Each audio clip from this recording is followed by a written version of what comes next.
Now let's just start all from the beginning.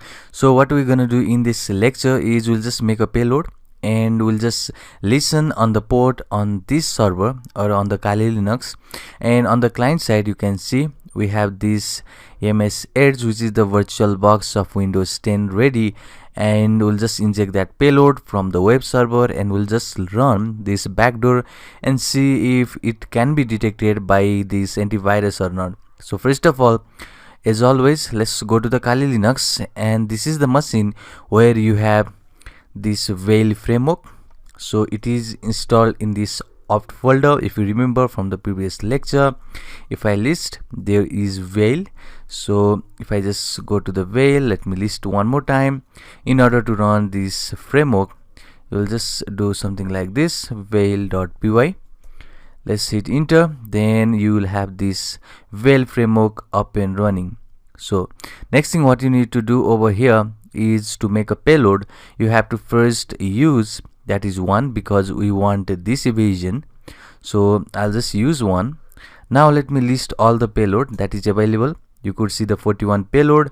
We want maybe this payload, which is reverse HTTPS. So I have told you before that this is the naming convention where the payload starts with the programming language that it is made of, and this is a interpreter for the reverse shell, or basically for the connection between the client and the server. And here is the name, so it is basically a reverse HTTPS.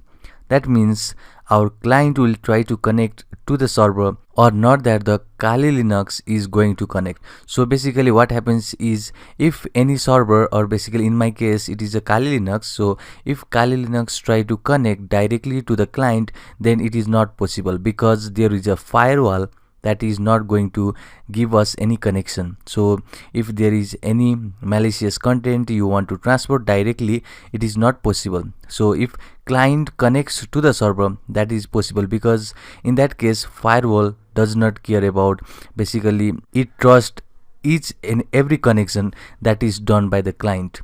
So that is one of the main disadvantage, or basically we can use this payload on any type of machine. So in that case the firewall trusts each and every connection that is done by the client. So in our case the client is window. So enough of that, let's make our payload. So I'll just say I want to use the 15 number.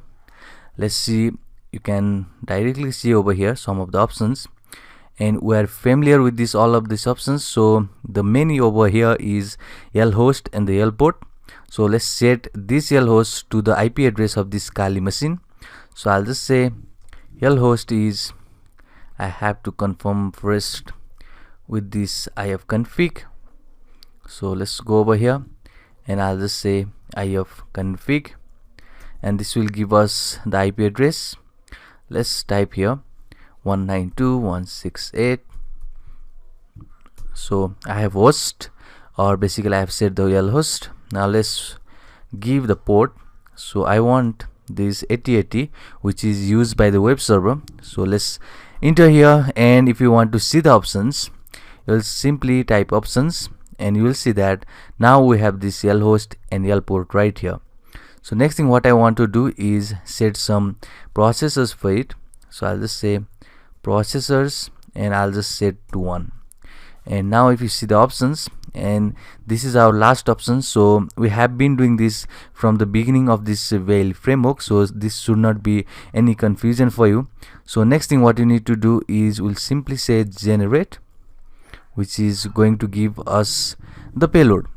So it will see what is the name. So I'll just give main reverse shell or main reverse. So this will be our name, or I can also add this is HTTPS.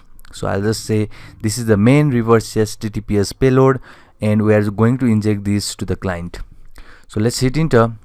Now it will just do all of this encoding technique, and it will just give us now, that is the executable is right over here in this var library veil output compiled and the name of the reverse shell. So let's go to that place. So I'll just navigate from here, and in this case we have to go to the var library and veil, and it is on the output, and it is on the compiled. So here there are so many payloads that we have been doing in the previous lectures, but now in this case it is main reverse HTTPS. So it is right here. So let me copy this first, which is main reverse HTTPS. Now let's put this into our web server. So let's go back to the var, and our web server is inside this www HTML, and I want to just include into this file. So let's paste it down here, and this is our payload in the web server. So next thing what you need to do is run your Apache server.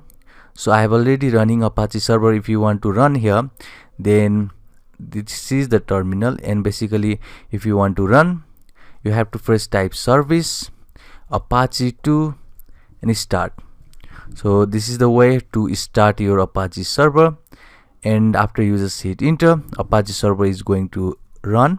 If you want to stop the server, you can also do that, is restart the server with this restart command. So in my case I'll just restart. So our Apache server is restarted, and we have this framework, or basically this payload, inside our web server. So let's go now.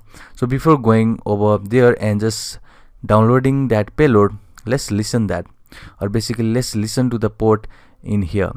So let's open the new window or new terminal, and let me just make this real big, and we are going to use MSF console, which will just have this handler, and this handler is responsible for communicating between this Kali Linux and the machine, which in this case is a window. So let it give a time to load, and it is showing that it is the Metasploit framework. So first of all, you have to use that exploit multi-handler, which is the module over here, and let me hit enter. Then now we are inside this multi-handler.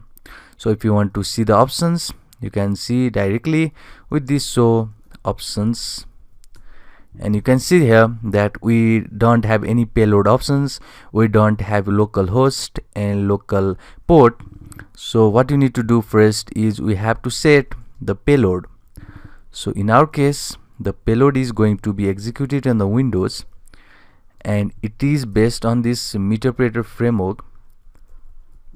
And after that you have to pass the name here. So in our case it is reverse HTTPS. If you have used reverse HTTP, just type reverse HTTP. If you made the payload which is based on reverse TCP, just type reverse TCP over here. But in our case it is reverse HTTPS. Let me hit enter. So before that I want to show you something. What if we just remove this and just pass a window and hit enter? Then it is going to show us error that this payload is not valid. So you have to just give here the proper name, and after that I'll just hit enter. Now if you see options again, then this is going to give us the payload option now, and you can see the payload right here. We have this YEL host and YEL port now, so we have to now assign here. So I'll just say set and YEL host, which is the Kali machine IP address, and I'll just type it over here. And the next thing is your port, and in this case it will be 8080. Let's make sure that everything is perfect, and you could see now we have this payload option, YEL host, which is this IP address of Kali machine, and you will see that here is 8080. This is the port that Kali machine will listen to for all the incoming connection. So incoming connection can be multiple client, and multiple client can communicate to this Kali machine. So now what you need to do is just type exploit in order to get, or basically in order to execute the handler, which will just listen to the incoming connection. So let me just press exploit. Now you could see we have started this reverse handler on this IP address, which is this machine Kali address, and 8080 is the port that this machine is listening to. So now let's go to our window machine here, and let's open, that is this web page of our Kali machine. So in this case it is 192.168.1.12. so this is the Kali IP address. So let me hit enter and wait for a moment. So this is our web page, and we have to navigate inside the file because the file is inside this directory. So I'll just hit enter now. Then you could see all the file over here. So we want this main reverse https. Let me download it and make sure it is the same, and I'll just say run now. So now it will just give the information. It is nothing, that is, it is also saying that this is not the virus, because if it was the virus then it has been already deleted. But this is a simple message, and this message is given every time you install anything on the Windows. So we'll go to the more info, we'll say run anyway. Now we think we have run this. Let's go back to the Kali machine. You'll see we are now inside this meterpreter session. That means we can now execute the command of this meterpreter module. So if I hit enter, you'll see now we are inside this msh window 10. You could see that is Windows 10, and it is 64 gigabyte, or basically 64 bit, not the gigabyte. So it is saying that it is a 64 bit machine, and you can see the meterpreter version over here, and we have now complete connection between these two machines. So we have got the reverse shell, and now client machine is communicating with the Kali machine, and it is done through this machine. So there is no firewall inside here acting to just block the communication, because the firewall is just accepting that communication, or they are just trusting the communication, because that is the loophole over there, and we just made use of that in order to get the reverse shell and client communicate to the server, or in this case in the Kali machine, and we get whole access to this computer now. So you can now put any command like ls command, or you can also see that is multiple command. We'll see in the next upcoming lecture. So see you in the next one.